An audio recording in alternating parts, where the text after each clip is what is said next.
On me demande souvent quelle planche acheter quand on démarre le pump. La première, c'est l'entrée de gamme de chez Takun, c'est la moins chère, c'est la Wood 80.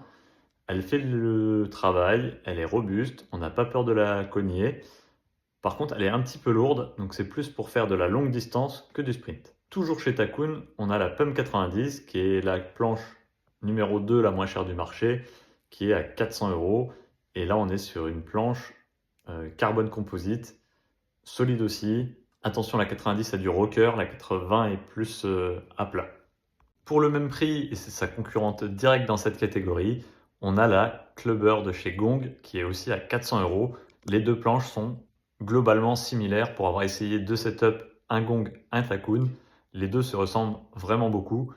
Après, tout dépend ce que vous allez mettre comme foil en dessous. La planche Alpine, j'adore son design, j'ai pu l'essayer, mais par contre, je suis pas très à l'aise dessus. J'ai pas forcément aimé l'équilibre, la façon dont elle se comporte avec un foil en dessous. La position des pieds sur la planche, tout ça, ça ne me correspond pas. Ça ne veut pas dire que c'est une mauvaise planche. C'est-à-dire que pour ma part, je ne suis pas à l'aise dessus. C'est pour ça que j'ai dit qu'elle a un beau design. Pour moi, elle est dans super design. Mais par contre, ben, en termes de sensation, ça ne me correspond pas. C'est un avis personnel.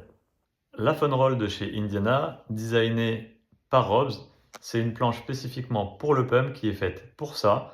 Et franchement, elle est vraiment cool. Elle est plus large à l'arrière pour qu'on puisse déplacer son pied. Elle est un petit peu épaisse, elle est incurvée. Franchement, c'est une planche qui est top, mais qui est plus chère que les autres planches du marché. C'est pour ça qu'elle est dans le rapport qualité-prix, parce qu'on a ce pourquoi on paye. Et enfin, pour moi, le top du top, la Ketos Skull, qui elle est une planche qui est spécifiquement faite pour le pump, qui est ultra légère, ultra rigide. Elle pèse 1 kg, donc autant dire que quand on est dans une épreuve de vitesse, eh bien chaque poids, chaque gramme compte. Et par contre, voilà, son prix est vraiment plus cher que les autres. Là, on est sur un prix à 1200 euros, presque 1300 je crois. Là où la Fun Roll est par exemple à 800 ou 900, et là où les autres en dessous sont à 400 euros. Donc voilà, on a vraiment une montée en gamme, mais on a ce pour quoi on paye aussi.